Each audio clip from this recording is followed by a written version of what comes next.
김구. 우리에게 아주 익숙한 이름이죠. 대한민국을 대표하는 독립운동가. 많은 분이 그렇게 기억하고 있을 겁니다.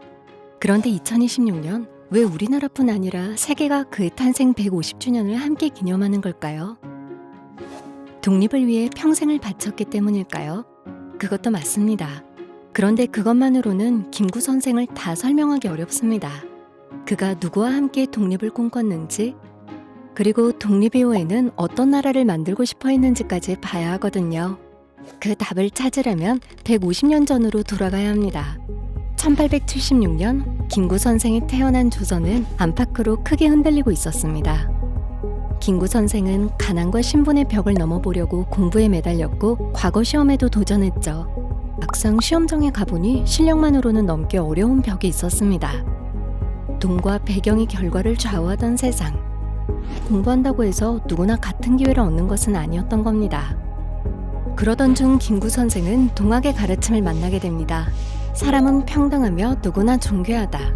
신분이 높든 낮든 모두가 귀한 존재라는 생각이었죠. 1894년 동학 농민운동이 일어납니다.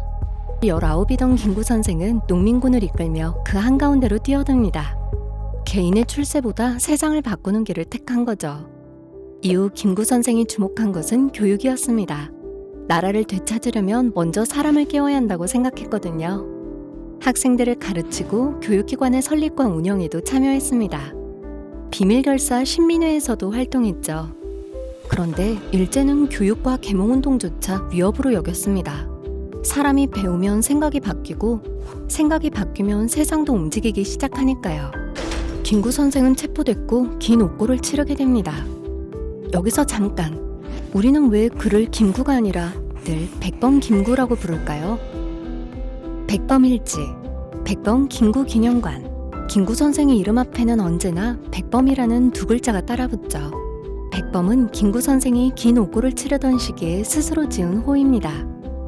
본명과는 별도로 자신의 생각과 삶의 태도를 담아 사용하던 또 하나의 이름이죠. 그렇다면 백범은 무슨 뜻일까요? 먼저 백, 당시 가장 낮은 신분으로 여겨졌던 백정의 백입니다. 그리고 범은요, 평범한 사람을 뜻하는 범부의 범이죠. 백정과 범부, 당시 사회의 가장 아래에서 살아가던 평범한 사람들을 가리킨 거예요. 김구 선생은 그 사람들까지도 자신과 같은 정도의 애국심을 가져야 비로소 완전한 독립국민이 될 수 있다고 봤습니다. 자신을 높이려고 지은 이름이 아니었어요. 오히려 자신을 가장 낮은 곳으로 내려놓은 이름, 독립의 주체를 평범한 사람들에게까지 넓힌 이름이었습니다. 그래서 김구 선생은 스스로를 백범이라 불렀습니다. 긴 옥고를 치르고 난 뒤 1919년 3.1운동 이후 김구 선생은 상하이로 향합니다. 그곳에는 빼앗긴 조국을 대신해 대한민국 임시정부가 세워져 있었습니다. 김구 선생이 처음부터 높은 자리를 원했던 것은 아닙니다. 그는 새로 세운 정부의 문지기가 되게 해달라고 청했죠. 그런데 실제로 맡게 된 자리는 초대 경무국장이었습니다. 일제의 정탐 활동을 맡고 임시정부 요인과 교민들의 안전을 지키는 자리. 쉽게 말해 임시정부의 치안과 경호를 책임지는 일이었죠. 이후 김구 선생은 오늘날 행정안전부 장관에 가까운 내무총장, 그리고 정부를 이끄는 최고 책임자인 국무령을 맡으며 임시정부의 중심에 서게 됩니다. 문지기를 자청했던 사람이 정부의 최고 책임자에까지 이르게 된 겁니다. 문제는 시간이 흐를수록 상황이 더 어려워졌다는 겁니다. 동지들은 붙잡히거나 흩어졌고 자금은 바닥났습니다. 집세조차 내기 힘든 정부. 그렇다고 여기서 멈출 수도 없었습니다. 임시정부를 다시 일으킬 새로운 돌파구가 필요했죠. 김구 선생은 1931년 한인애국단을 조직합니다. 목표는 분명했어요. 한국인의 독립의지는 아직 사라지지 않았다. 그 사실을 세계에 보여주는 것. 그 무렵 임시정부에 한 청년이 찾아옵니다. 일본에서 오래 생활해 처음에는 밀정이 아니냐는 의심까지 받았던 사람, 이봉창 의사였습니다. 이봉창 의사는 김구 선생에게 일왕의 행렬 가까이 접근할 수 있다고 말합니다. 그리고 독립을 위해 자신의 목숨을 내놓겠다는 뜻을 밝혔죠. 하지만 김구 선생은 그 말을 곧바로 믿지 않았습니다. 여러 차례 만나 이야기를 나누며 그의 진심과 결심을 살폈고 그렇게 이봉창 의사는 한인애국 단원이 됩니다. 1932년 1월 8일 이봉창 의사는 도쿄에서 일왕의 행렬을 향해 수류탄을 던집니다. 목표를 이루지는 못했지만 일본의 수도 한복판에서 벌어진 의거는 한국인의 독립의지가 살아있다는 사실을 세계에 알렸습니다. 그리고 얼마 뒤 김구 선생 앞에 또 한 명의 청년이 나타납니다. 윤봉길 의사. 고향에서 야학을 열고 농민들을 가르치던 계몽운동가였습니다. 하지만 교육만으로는 빼앗긴 나라를 되찾기 어렵다고 판단했고 더 적극적인 독립운동을 위해 상하이로 온 것이었죠. 윤봉길 의사는 김구 선생에게 독립운동의 모든 것을 바치겠다는 뜻을 밝힙니다. 김구 선생은 결심만 보지 않았습니다. 언제, 어디서, 어떻게 행동해야 그 희생이 독립운동의 흐름을 바꿀 수 있을지까지 생각해야 했죠. 그러던 중 소식 하나가 전해집니다. 일제가 훈코우 공원에서 상하이 점령을 과시하는 대규모 기념식을 연다는 것이었습니다. 일본군 수뇌부가 한자리에 모이는 순간 김구 선생은 이때를 놓치지 않았습니다. 한인애국단은 윤봉길 의사와 함께 의거 준비에 들어갑니다. 1932년 4월 29일 아침, 그리고 이날 두 사람 사이에 오래 남을 장면이 탄생합니다. 의거를 앞둔 윤봉길 의사는 김구 선생과 마지막 식사를 하던 중 자신의 새 시계를 김구 선생에게 건넸죠.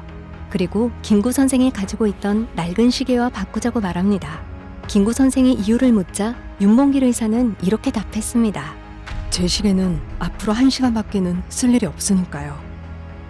훈커우 공원 의거를 앞두고 윤봉길 의사에게 남은 시간은 이제 단 1시간. 그리고 다른 한 사람에게 남은 것은 그 시간을 평생 기억해야 하는 일이었습니다. 같은 시간을 가리키고 있었지만 두 시계가 의미하는 시간은 전혀 달랐던 거죠. 그날 윤봉길 의사는 일본군 수뇌부가 모인 단상을 향해 폭탄을 던집니다. 이봉창 의사와 윤봉길 의사의 의거는 침체돼 있던 대한민국 임시정부의 존재를 세계에 다시 알리는 전환점이 되었습니다. 두 청년의 용기, 그리고 그 용기를 독립운동의 새로운 길로 연결한 김구 선생. 한인애국단의 의거는 그렇게 역사의 흐름을 바꿨습니다. 윤봉길 의사 의거 이후 김구 선생과 임시정부는 일제의 집요한 추격을 피해야 했습니다.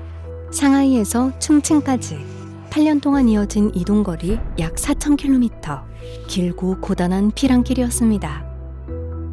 이동하는 동안에도 독립을 위한 준비는 멈추지 않았습니다. 흩어진 독립운동 세력을 모으고 군사인재를 길렀습니다.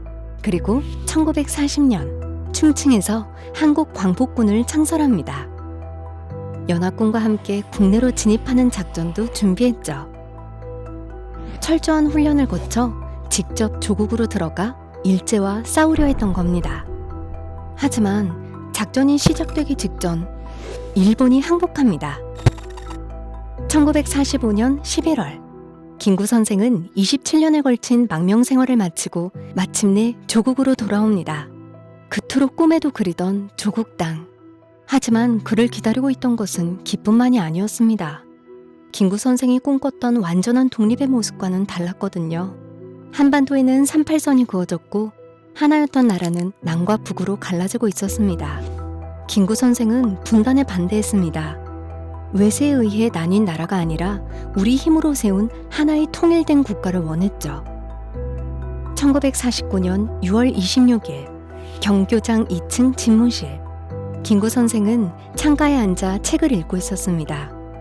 그리고 총성이 울렸습니다. 독립을 위해 평생을 걸어온 백범 김구 선생의 삶은 그곳에서 멈춥니다. 끝내 통일된 조국을 보지는 못했습니다. 하지만 그가 남긴 소원까지 함께 사라진 것은 아니었습니다. 그렇다면 김구 선생이 독립 이후 만들고 싶었던 나라는 어떤 나라였을까요? 돈이 가장 많은 나라? 영토가 가장 넓은 나라? 아니면 군대가 가장 강한 나라? 아니었습니다. 김구 선생이 정말 갖고 싶어 했던 힘은 따로 있었거든요. 바로 문화의 힘이었습니다. 그는 이렇게 말했습니다. 오직 한없이 가지고 싶은 것은 높은 문화의 힘이다. 문화로 우리 자신을 행복하게 하고 그 행복을 다른 사람과도 나누는 나라. 다른 나라를 억누르는 힘이 아니라 문화와 평화로 세계에 기여하는 나라. 그것이 김구 선생이 꿈꿨던 가장 아름다운 대한민국이었습니다. 가장 낮고 평범한 사람들까지 나라를 사랑하기를 바랐던 이름 백범. 동지들의 결단을 믿고 독립운동의 새로운 길을 만들어간 삶. 그리고 높은 문화의 힘으로 세계의 행복과 평화를 전하고자 했던 소원. 가장 낮은 이름에서 가장 높은 꿈까지. 이것이 김구 선생의 삶을 하나로 관통하는 이야기입니다. 그리고 2026년 김구 선생 탄생 150주년 기념의 해가 유네스코 기념회로 공식 지정됐습니다. 그렇다면 유네스코는 왜 김구 선생 탄생 150주년을 세계와 함께 기념하는 것일까요? 교육과 과학, 문화로 사랑과 나라를 잇고 평화를 이루는 것. 그것이 유네스코가 추구해온 가치입니다. 김구 선생 또한 힘으로 앞서는 나라가 아니라 높은 문화의 힘으로 우리 스스로 행복하고 인류의 평화에 이바지하는 나라를 꿈꿨습니다. 나의 소원에 담긴 이 꿈은 유네스코가 지향하는 평화와 맞닿아 있습니다. 한 나라의 소원을 넘어 세계가 함께 기억하고 이어갈 가치. 바로 이것이 150년이 지난 오늘 유네스코가 김구 선생의 탄생을 함께 기념하는 이유입니다. 백범 김구 탄생 150주년. 나의 소원, 평화의 문화.